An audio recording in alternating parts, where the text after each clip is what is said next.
ಎಲ್ಲ ರೈತರು ಮತ್ತು ರೈತ ಮಹಿಳೆ ಕೋಲಾರ ಜಿಲ್ಲೆ ನಿಜವಾದ ಕೃಷಿ ಪ್ರಧಾನ ಜಿಲ್ಲೆ ಅನ್ನೋದಕ್ಕೆ ಸಾಕ್ಷಿ ಕೋಲಾರ ಜಿಲ್ಲೆ. ಯಾಕೆಂತಂದ್ರೆ ಇವತ್ತು ಕೋಲಾರ ಜಿಲ್ಲೆಯಲ್ಲಿ ಹಿಂದೆ ಇಲ್ಲ ಬೇರೆ ಬೇರೆ ಜಿಲ್ಲೆಗಳಲ್ಲಿ ಎಷ್ಟು ಜನ ರೈತರು ಆತ್ಮಹತ್ಯೆ ಮಾಡ್ಕೊಂಡು ಅಂತಂದ್ರೆ ಸಾವಿರಾರು ಜನ ರೈತರು ಆತ್ಮಹತ್ಯೆ ಮಾಡ್ಕೊಂಡಿದ್ದ ಸಂದರ್ಭದಲ್ಲಿ ಸುಮಾರು 15-20 ವರ್ಷಗಳ ಕಾಲ ಬರಗಾಲ ಇದ್ದು ಕುಡಿಯೋ ನೀರಿಗೆ ಸಮಸ್ಯೆ ಇದ್ರು ಕೂಡ ನಾವು ನಮ್ಮ ಜಿಲ್ಲೆಯಲ್ಲಿ ಬರೀ 3 ವರ್ಷದಲ್ಲಿ 33 ಜನ ರೈತರು ಮಾತ್ರ ಆತ್ಮಹತ್ಯೆ ಮಾಡ್ಕೊಂಡು ಅಂತಂದ್ರೆ ಅಂದ್ರೆ ಎಷ್ಟು ಕಷ್ಟಪಟ್ಟು ಈ ಜಿಲ್ಲೆಯ ಜನ ಕೃಷಿಯನ್ನು ನಂಬಿಕೊಂಡು ಬದುಕ್ತಾ ಇದ್ದಾರೆ, ಕೃಷಿಯಿಂದಲೇ ತಮ್ಮ ಬದುಕನ್ನು ಸಾಗಿಸ್ತಾ ಇದ್ದಾರೆ ಅನ್ನೋದಕ್ಕೆ ಸಾಕ್ಷಿ ಅದೇನೆ. ಈಗಾಗಲೇ ಎಲ್ಲರೂ ಮಾತಾಡಿದ ರೀತಿಯಲ್ಲಿ ಇವತ್ತು ಪ್ರೊಫೆಸರ್ ಎಂ ಜಿ ನಂಜುಂಡಸ್ವಾಮಿಯವರು ಮತ್ತೆ ನಮ್ಮ ಪುಟ್ಟಣ್ಣಯ್ಯನವರು ಇವರಿಬ್ಬರು ಕೂಡ ಆ ರೈತರ ಕಿಚ್ಚು ಏನಿತ್ತು ಆ ಕಿಚ್ಚನ್ನ ಹೆಚ್ಚು ಮಾಡಿದಂತವರು ಇವರಿಬ್ಬರು ಕೂಡ. ನಂಜುಂಡಸ್ವಾಮಿಯವರು ಯಾರು ಕೂಡ ಕೋಲಾರ ಜಿಲ್ಲೆ ನೇರವಾಗಿ ದಿಟ್ಟವಾಗಿ ಮಾತಾಡ್ತಾ ಇರ್ತಾರೆ, ವಿಧಾನಸಭೆಯಲ್ಲಿ ಇರ್ಬೋದು ಅಥವಾ ವಿಧಾನಸಭೆ ಹೊರಗಡೆ ಇರ್ಬೋದು. ಅದೇ ರೀತಿಯಲ್ಲಿ ಪುಟ್ಟಣ್ಣಯ್ಯನವರು ಕೂಡ ತಂದು ಮಾಡಿ ಒಂದು ಹೋರಾಟವನ್ನ ಶುರು ಮಾಡಿ ಆ ಒಂದು ಇದು ಏನು ಭೂ ಚಳವಳಿ ನಡೆಯಿತು ಇದರಲ್ಲಿ ಶಿವಮೊಗ್ಗ ಜಿಲ್ಲೆಯಲ್ಲಿ, ಅದರ ನಂತರ ರೈತ ಚಳವಳಿಗೆ ಪ್ರೇರಣಾ ಶಕ್ತಿ ಆದಂತಹವರು ನಂಜುಂಡಸ್ವಾಮಿ. ಅದೇ ರೀತಿಯಲ್ಲಿ ಪುಟ್ಟಣ್ಣಯ್ಯನವರು ಮಂಡ್ಯ ಜಿಲ್ಲೆಯಲ್ಲಿ ಆ ಪ್ರೇರಣಾ ಶಕ್ತಿ ಆದಂತವ್ರು. ಅವರು ಮಾತಾಡಕ್ಕೆ ನಿಂತ್ಕೊಂಡ್ರೆ ವಿಧಾನಸಭೆಯನ್ನು ನಡೆಸ್ತಾ ಇತ್ತು ಮತ್ತು ರೈತರ ಪರವಾಗಿ ಧ್ವನಿ ಎತ್ತಿ ರೈತರ ಬೇಳೆಗಳನ್ನ ಈಡೇರಿಸ್ತಾ ಇದ್ದಂತವರು ಅವರಿಬ್ರು ಶ್ರೀಮಂತ ನಾಯಕರು. ಅವ್ರನ್ನ ಬಿಟ್ರೆ ನಮ್ಮ ಚರಣ್ ಸಿಂಗ್ ಅವರು ಕೂಡ ಇದೇ ರೀತಿಯಲ್ಲಿ ಇಡೀ ದೇಶದಲ್ಲಿ ಕಿಸಾನ್ ಅನ್ನುವಂಥದ್ದನ್ನ ಏನು ನಮ್ಮ ಲಾಲ್ ಬಹದ್ದೂರ್ ಶಾಸ್ತ್ರಿ ಅವರು ಜೈ ಜವಾನ್ ಜೈ ಕಿಸಾನ್ ಅಂತ 2 ಸ್ಲೋಗನ್ ಈ ದೇಶಕ್ಕೆ ಕೊಟ್ಟರು. ಅದೇ ರೀತಿಯ ಸ್ಲೋಗನ್ ಅನ್ನ ಮತ್ತೆ ಇಡೀ ದೇಶದಲ್ಲಿ ಮೊಳಗಿಸಿದಂತವರು ಚೌಧರಿ ಚರಣ್ ಸಿಂಗ್ ಅವರು. ಈ ರೀತಿಯಲ್ಲಿರುವಂತಹ ಒಂದು ರೈತರ ಹೋರಾಟದ ಶಕ್ತಿ ಇವತ್ತು ಯಾಕೆ ಒಂದು ರೀತಿಯಲ್ಲಿ ಕುಗ್ತಾ ಇದೆ ಅನ್ನುವಂಥದ್ದನ್ನ ನಾವು ಗಮನಿಸಬೇಕಾಗ್ತದೆ. ಯಾಕೆಂತಂದ್ರೆ ನಮ್ಮಲ್ಲಿ ಯಾವತ್ತೂ ಹೋರಾಟದ ಕಿಚ್ಚು ಇರೋದಿಲ್ಲ, ಪ್ರಶ್ನೆ ಮಾಡುವಂತ ಮನೋಭಾವ ಇರೋದಿಲ್ಲ, ಅವತ್ತರೂ ಕೂಡ ನಮಗೆ ಉಳಿಗಾಲ ಕೂಡ ಇರೋದಿಲ್ಲ. ನಮ್ಮಲ್ಲಿ ಪ್ರಶ್ನೆ ಮಾಡುವಂತ ಮನೋಭಾವನೆ ರೈತರಷ್ಟೇ ಅಲ್ಲ, ಸಾರ್ವಜನಿಕವಾಗಿ ಕೂಡ ಪ್ರಶ್ನೆ ಮಾಡುವಂತ ಮನೋಭಾವನೆ ಕುಸಿತ ಇರುವಂತಹ ಸಂದರ್ಭದಲ್ಲಿ ಆಡಳಿತ ನಡೆಸುವಂತವ್ರಿಗೆ ನಿರಾಳ ಆಗ್ತದೆ. ಆ ರೀತಿಯ ನಿರಾಳತೆಯನ್ನ ಕೊಟ್ರೆ ಅದೇನಾಗುತ್ತೆ ಅಂತಂದ್ರೆ ಅವರ ಏಕಸ್ವಾಮ್ಯಕ್ಕೆ ಕಾರಣ ಆಗ್ತದೆ ಅನ್ನುವಂತ ಮಾತನ್ನ ಹೇಳ್ತಾ ಇವತ್ತು ಏನು ರೈತ ದಿನಾಚರಣೆಗೆ ಈ ರೈತ ಹೋರಾಟಗಳ ಆತ್ಮಾವಲೋಕನ ಆಗಬೇಕಾಗಿದೆ. ರೈತ ಹೋರಾಟಗಳನ್ನು ನೈಜವಾಗಿ ರೈತರ ಪರವಾಗಿ ರೈತರಿಗೆ ಆಗ್ತಾ ಇರುವಂತ ಕಷ್ಟ ಸುಖಗಳಿಗೆ ಸ್ಪಂದಿಸುವ ರೀತಿಯಲ್ಲಿ ಆಗ್ಬೇಕಾಗ್ತದೆ. ಉದಾಹರಣೆಗೆ ಇವತ್ತಿನ ದಿವಸ ಇತ್ತೀಚೆಗೆ ತಾನೆ ರೀಸೆಂಟ್ ಆಗಿ ನಡೆಯಿತು ಕಬ್ಬು ಬೆಳೆಗಾರರ ಹೋರಾಟದಲ್ಲಿ ಸುಮಾರು 15-20 ದಿವಸ ಒಂದು ತಿಂಗಳು ಹೋರಾಟ ಮಾಡಿದ್ರು ಕೂಡ ಒಟ್ಟರು ಕೂಡ ಗಮನ ಹರಿಸಿಲ್ಲ. ಕೊನೆಗೆ ರೈತರು ಟ್ರ್ಯಾಕ್ಟರ್ಗಳಿಗೆ ಬೆಂಕಿ ಇಡಬೇಕಾಗಿತ್ತು.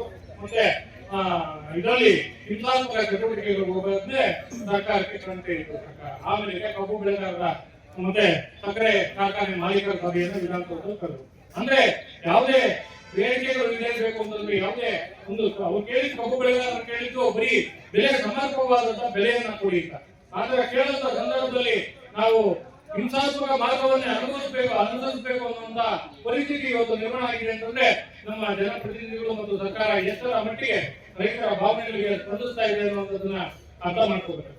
ಕೋಲಾರ ಕೋಲಾರದಲ್ಲಿ ಕುಡಿಯೋಕ್ಕೆ ನೀರಿಗೂ ಕೂಡ ಕಣ್ಣೀರಿಡುವಂತಹ ಸಂದರ್ಭದಲ್ಲಿ ಸುಮಾರು 2 ದಶಕಗಳಿಂದ ಹೋರಾಟ ನಡೆಯಿತು.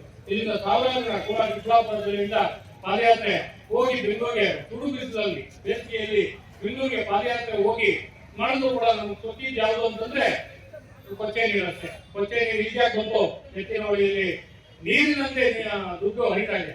12,000 ಕೋಟಿ ರೂಪಾಯಿ 8,000 ಕೋಟಿ ಒರಿಜಿನಲ್ ಇದನ್ನು ಬಡ್ಡಿ ಇದನ್ನ ಎಸ್ಟಿಮೇಟ್ ಇವತ್ತು 8 ಹೋಗಿ 36,000 ಕೋಟಿ ಆಗಿದೆ ಅಂತಂದ್ರೆ ಯಾವ ರೀತಿಯಲ್ಲಿ ನೀರು ಹರಿತಾ ಇಲ್ಲ, ಅಲ್ಲಿ ದುಡ್ಡು ಹರಿತಾ ಇದೆ. ಅದು ಕೂಡ ಎತ್ತಿನಹೊಳೆಯಲ್ಲಿ ಇವತ್ತು ನಮ್ಗೆ ಬರುತ್ತೆ ಅನ್ನುವಂತ ಒಂದು ನಿರೀಕ್ಷೆ ನಮ್ಮಲ್ಲಿ ಇರಲಿಲ್ಲ. ಯಾಕೆಂತಂದ್ರೆ ನಾವು ಕೈಲಂಡಲ್ಲಿದ್ದೀವಿ. ಕೋಲಾರ ಜಿಲ್ಲೆ ನಲ್ಲಿ ಬಾರ್ಡರ್ ಹೇಗೆ ಎತ್ತಿನಹೊಳೆ ನೀರು ಬರುತ್ತಾ ಅಂದ್ರೆ 4 TMC ನೀರಲ್ಲಿ ಎಷ್ಟರ ಮಟ್ಟಿಗೆ ನಮ್ಗೆ ಸಿಗುತ್ತೆ. ಇವತ್ತು ಕೃಷ್ಣಾ ಬೇಸಿನ್ ನಮ್ಮ ಕೋಲಾರ ಜಿಲ್ಲೆ ಬರುವಂತದ್ದು ಕೃಷ್ಣಾ ಬೇಸಿನ್ ಬರುತ್ತೆ. ಕೃಷ್ಣಾ ಬೇಸಿನ್ ಅಲ್ಲಿ ನಮ್ಗೆ ಸೇರಿದೆ, ನಮ್ಮ ಸೇರಿನ ತಗೊಳಕ್ಕೆ ನಮ್ ಕೈಯಲ್ಲಿ ಸಾಧ್ಯ ಆಗಿಲ್ಲ. ಆಲಮಟ್ಟಿ ಡ್ಯಾಮ್ ನ ರೈತನ ವಿಸ್ತರಣೆ ಮಾಡ್ತಾರೆ, ಎಲ್ಲ ಮಾಡ್ತಾರೆ. ಆದ್ರೆ ಕೃಷ್ಣಾ ಬೇಸಿನ್ ವ್ಯಾಲಿ ಬಗ್ಗೆ ನಮ್ಮ ಬಗ್ಗೆ ಯಾರು ಚರ್ಚೆ ಮಾಡ್ತಾರಲ್ಲ. ನಮ್ಮ ಮಲ್ಲೇಶ್ ಒಂದು ಸ್ವಲ್ಪ ಅದ್ರ ಬಗ್ಗೆ ಚರ್ಚೆ ನಡೀತಾ ಇದ್ದಾರೆ ಸಂದರ್ಭದಲ್ಲಿ. ಹಾಗಾಗಿ ಸ್ವಲ್ಪ ನಿರೀಕ್ಷೆ ಕೂಡ ಸೋಮಣ್ಣವರು ಹೇಳಿದ್ದಾರೆ, ನಾನು ಕೂಡ ಪ್ರಧಾನಮಂತ್ರಿ ಮಾತಾಡ್ತೀನಿ. ಏನು ಬೇಕಾಗಿಲ್ಲ ನಮ್ಗೆ ಕೃಷ್ಣಾದಿಂದ 4 ಕಿಲೋಮೀಟರ್ ದೂರದಿಂದ ಗುಲ್ಬರ್ಗ ಬಿಜಾಪುರದಿಂದ ನಮ್ಗೆ ನೀರು ಹೋಗಬೇಕಾಗಿಲ್ಲ. ನಾವು ಅಲ್ಲಿ ಏನು ನಮ್ಗೆ ಕೇಳಿದ್ರೆ ಅದನ್ನ ಆಂಧ್ರದಲ್ಲಿ ಕೊಟ್ಟು ಅದಕ್ಕಿಂತ ಸಪ್ಲೈ ಕೊಡ್ಲಿ.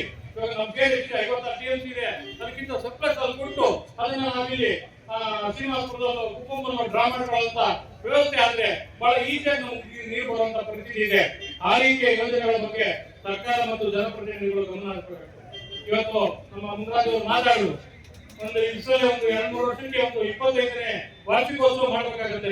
ಎಪಿಎಂಸಿಗೆ ಜಾಗ ಕೊಟ್ಟಿಲ್ಲ, ಎಪಿಎಂಸಿ ಜಾಗ ಕೊಡ್ತೀವಿ ಅಂತ ಹೇಳಿ 25 ವರ್ಷ ಆಯ್ತು ಕೇಳಿ ನಾವು ಎಪಿಎಂಸಿಗೆ ಒಂದು ಜಾಗ ಕೊಡಿ ಅಂತ.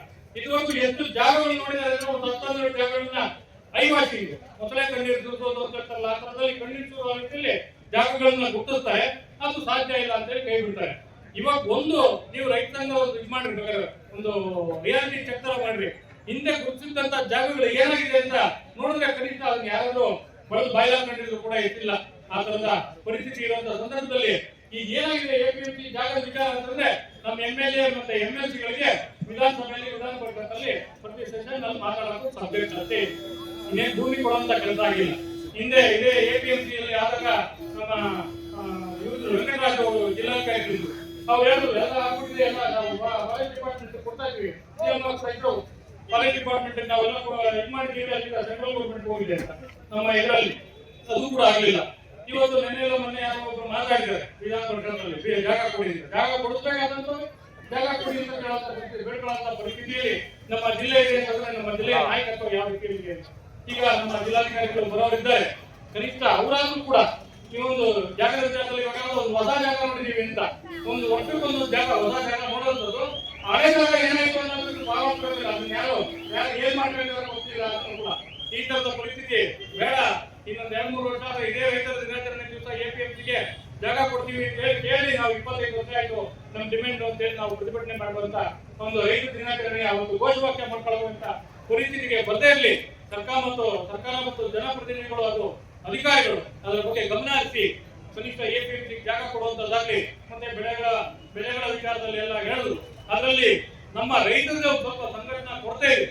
ನಮ್ಮ ಸಂಘಟನೆ ಜಾಸ್ತಿ ಹೆಚ್ಚಾಗಿದ್ರೆ ರೈತರು ಮಾಡ್ಕೋಬೇಕಾಗ್ತದೆ. ಇವತ್ತು ಉದಾಹರಣೆ ನಮ್ಮಲ್ಲೇ ಇದೆ, ಕೋಲಾರದಲ್ಲಿ ಮಿಲ್ಕಿ ನೀರಿನಲ್ಲಿ ಎಲ್ಲ ಒಂದು ಕೋಆಪರೇಟಿವ್ ಸೆಕ್ಟರ್ ಅಲ್ಲಿ ಹೋಗಿ ಹಾಲು ತಗೊಂಡು ಹಾಕಿ 15 ದಿವಸಕ್ಕೊಂದು ಪ್ರಕಾರ ಬಡವಾಡಿಕೆ ಮಾಡುವಂತ ಪರಿಸ್ಥಿತಿ ಇರುವಂತ ಸಂದರ್ಭದಲ್ಲಿ ಹಣ್ಣು ಮತ್ತು ತರಕಾರಿಗಳಿಗೂ ನಾವು ಯಾಕೆ ಮಾಡಬಾರದು? ಇವತ್ತು ಆಕಾಂಕ್ಷೆಯನ್ನ ಶುರು ಮಾಡಿದ್ದೆ ನಮ್ಮ ಕೋಲಾರ ಜಿಲ್ಲೆಯನ್ನ ಗಮನದಲ್ಲಿಟ್ಟು ಕೋಲಾರ ಮತ್ತು ಬೇರೆ ಜಿಲ್ಲೆಗಳನ್ನ ಆಕಾಂಕ್ಷೆ ಆ ವಿಚಾರದಲ್ಲೂ ಕೂಡ ವಿಫಲವಾಗಿರುವಂತಹ ಸಂದರ್ಭದಲ್ಲಿ ರೈತರ ಕಡೆಯಿಂದನೇ ಒಂದು ಎಲ್ಲೊಂದು ಪ್ರಯತ್ನ ಆಗಬೇಕಾಗ್ತದೆ.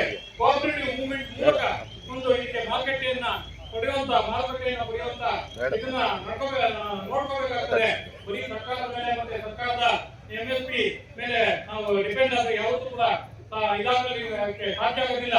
ಮಧ್ಯವರ್ತಿಗಳು ಬೆಳೀತಾ ಇರ್ತಾರೆ ಮತ್ತು ರೈತರ ಪಾಲು ಇನ್ನೂ ಒಂದು ಭಾಗಕ್ಕೆ ಹೋಗುತ್ತೆ ಅಂತ ಮಾತನ್ನ ಹೇಳ್ತಾ ಈ ಒಂದು ವಿಚಾರಗಳ ಬಗ್ಗೆ ಇಂತಹ ವಿಚಾರಗಳ ಬಗ್ಗೆ ರೈತರ ದಿನಾಚರಣೆ ಸಂದರ್ಭದಲ್ಲಿ ಆತ್ಮಾವಲೋಕನ ಆಗ್ಬೇಕಾಗ್ತದೆ, ಚಿಂತನ ಮಂಥನ ಆಗ್ಬೇಕಾಗ್ತದೆ. ಬರೀ ನಾವು ಒಂದು ಕಾರ್ಯಕ್ರಮ ಮಾಡಿದ್ವಿ ಅಂತಲ್ಲ, ಇದರ ಬಗ್ಗೆ ಒಂದು ಚರ್ಚೆಗಳು ಆಗ್ಬೇಕಾಗ್ತದೆ ಅನ್ನುವಂತ ಮಾತನ್ನ ಹೇಳ್ತಾ ಈ ಒಂದು ಸಂದರ್ಭದಲ್ಲಿ ನನ್ನನ್ನು ಆಹ್ವಾನಿಸಿ ನನ್ನೆಲ್ಲ ಮಾತನ್ನ ಹೇಳಲಿಕ್ಕೆ ಅವಕಾಶ ಕೊಟ್ಟಂತ ಎಲ್ಲರೂ ಒಂದು ನನ್ನ ಮಾತನ್ನ ಮುಗಿಸ್ತೀನಿ. ಎಲ್ಲರೂ ನಮಸ್ಕಾರ.